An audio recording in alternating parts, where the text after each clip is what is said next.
Match number 40. We're playing 100 total qualification matches here at the Pacific Northwest District Championship. A little bit of Blue Alliance traffic as they try to pick up some additional notes. One up and over, almost at the stage, almost hit Stokely.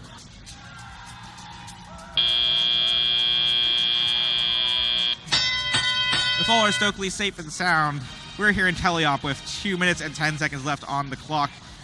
34-31 your live score, slightly in favor of the Red Alliance, but that can all quickly change. 7 notes scored in speaker and amp for both of our alliances at this time.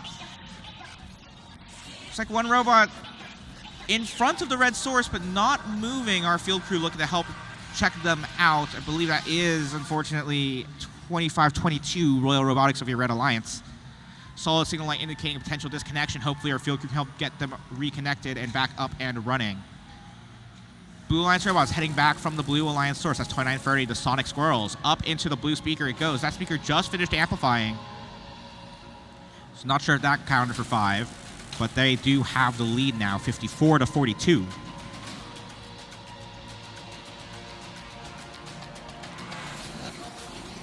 Red robots lining up with the Red Alliance subwoofer. Actually, one has to cycle back towards the amp, it seems like. They pick up that note, reset, and yes, indeed, that note goes in the amp. 1 point on the board for the notes, and potentially additional notes in the bank for an amplification. Blue Alliance robot lining up with the blue subwoofer. Here come the Sonic Squirrels now, I believe, with the amp. They do score that note in the amp. 1 note in the bank. Can't quite tell if there's 2 in there just yet, but they do potentially have their hand hovering. Yes, they do hit that button for the amplification. Each note in that speaker worth another 5 points to their Alliance scorers. They solidify their lead in the last 30 seconds of the match. Another note up and good. That's from 2926, the Robo Sparks. As we enter endgame, Robo Sparks enter risky territory. They're on the Red Alliance half of the field. Get bumped into by 488, Team Xbot.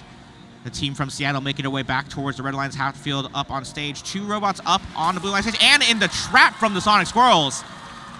Difficult challenge there. Excellent endgame work from your Blue Alliance teams.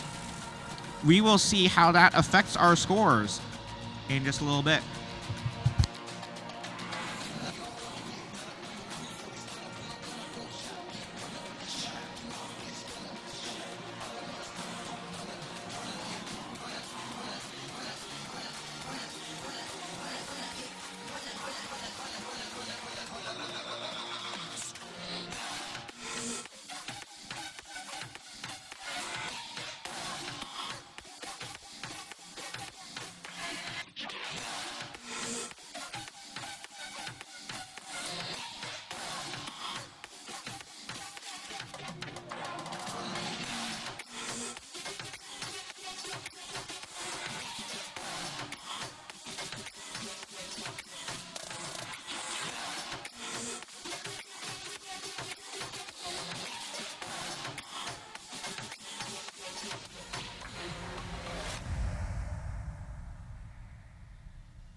Scores now in for match 40. Up on the board here at the track, it goes to your Blue Alliance. 107-63, your final score. All 4 ranking points go to each of your Blue Alliance teams. That's 2 for the win, 1 for the Melody bonus, and 1 for the ensemble. Excellent achievement there. 1 ranking point for the Melody goes to your Red Alliance as well. Josh, what do you think about the event so far? What have you seen? Yeah, you know, I think I love seeing those highly competitive matches, you know, as we start approaching kind of a norm of nearly those 3 or triple-digit point matches. I really loved seeing what Blue Alliance was able to show there, and it really shows the competitiveness of this event. My highlight actually isn't even about that match. It's about we talked yesterday about district points and about the level of competitiveness coming into this event and just the crazy number of district points some teams had. Our statisticians behind the scenes have kind of run some of the numbers. If we look at last year's 184-point threshold to make it out of here, to make it to champs, right? There's some fun numbers out of here. On average, a team would need 96 points at this event to make it out of here, which that sounds like a big number until you look further down the page. Assuming you're not winning EI, Rookie All-Star, Impact, things like that, there's 198 points on the table this weekend. That's assuming you went clean sweep all the way through qualifications, clean sweep upper bracket in the playoffs, and you ended up taking home the blue banner, up to 198 points, not counting awards available here, which is kind of wild, right? It makes that number seem super achievable.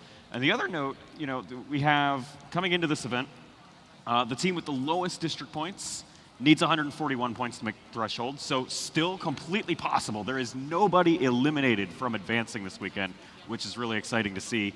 And looking at the other end of this, at the top end of our leaderboards coming in here, 25-21, they needed just 40 points to make that threshold. Now, we don't know if 184 is set in stone. That changes every year, although it hasn't changed in a couple of years just by happenstance.